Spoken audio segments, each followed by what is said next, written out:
Testimonial evidence वो evidence होते हैं जिन्हें किसी स्टेटमेंट या शपथ के रूप में दिया जाता है, जैसे कि विटनेस की गवाही।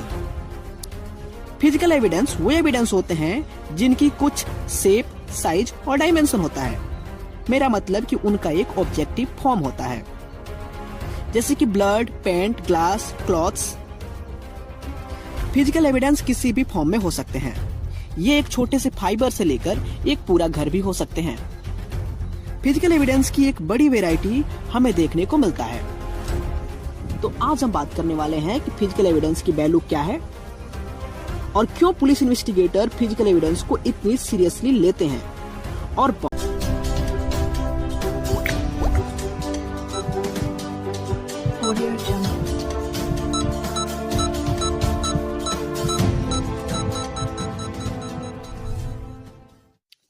फिजिकल एविडेंसेस को पुलिस इन्वेस्टिगेटर्स या फॉरेंसिक वर्ड कुछ ज्यादा ही वैल्यू देते हैं, क्योंकि physical evidence can prove a crime has been committed और एस्टेब्लिश्ड। फिजिकल एविडेंसेस बहुत ही आसानी से ये प्रूव कर सकती हैं कि ये क्राइम सीन फेक है या रियल, मतलब कि यहाँ सचमुच में क्राइम कमिट हुई है या इस क्राइम सीन को एस्टेब्लिश किया गया है। जैसे कि एक केस में एक अनाज के गोदाम में आग लगी और सारी अनाज की बोरियां जल गई। उस गोदाम के मालिक के द्वारा ये बोला गया कि आग अपने आप लगी थी, अतः अनाज के बीमे के पैसे उसे मिलने चाहिए।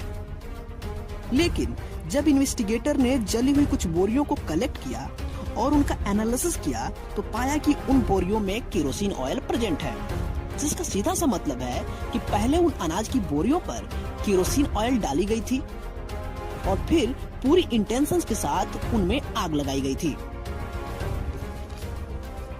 फिजिकल एविडेंसेस इसलिए भी इम्पोर्टेंट हैं क्योंकि फिजिकल एविडेंसेस ये आसानी से बता सकती हैं कि सस्पेक्ट विक्टिम या उस क्राइम सीन के कांटेक्ट में था कि नहीं।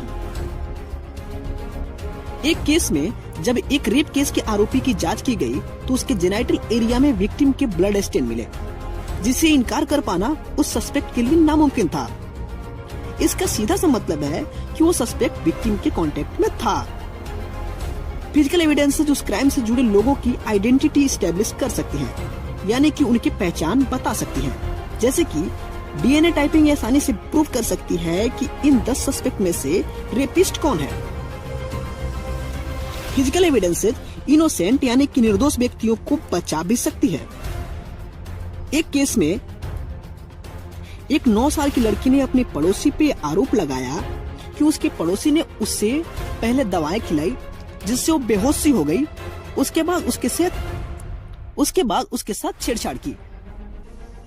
फिजिकल एग्जामिनर ने जब उस लड़की की ब्लड और यूरिन का एनालिसिस किया तो पाया कि उनकी रिपोर्ट नेगेटिव है, यानी कि उन्हें कोई भी पिल्स नहीं दी गई थी।